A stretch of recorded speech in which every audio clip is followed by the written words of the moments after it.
'Twas the night before Christmas, when all through the distillery not a creature was stirring, not even a moose. The casks were stacked in the warehouses with care, in hopes that the angels would soon have their share. The stillmen were nestled all snug in their beds, while visions of cask-strength whiskey danced in their heads. And me lass in her kerchief and I and my tam had just finished wee nips of our long winter's drams. When out in the still house there arose such a clatter, I sprang from my bed to see what was the matter.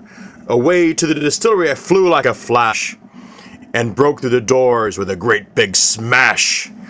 The moon on the copper of the old weather stills gave a luster of midday to the warehouse below, when what to my wondering eyes should appear but a miniature angel in 8 tiny wee odd-shaped casks.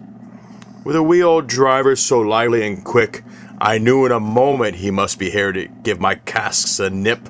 More casks than a forest he sampled in a whim, as he whistled and shouted and called them by name.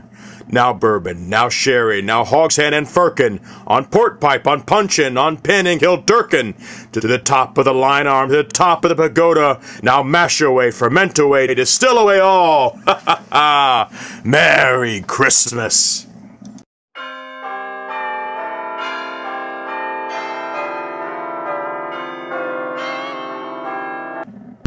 This has been a Wild Scotsman production.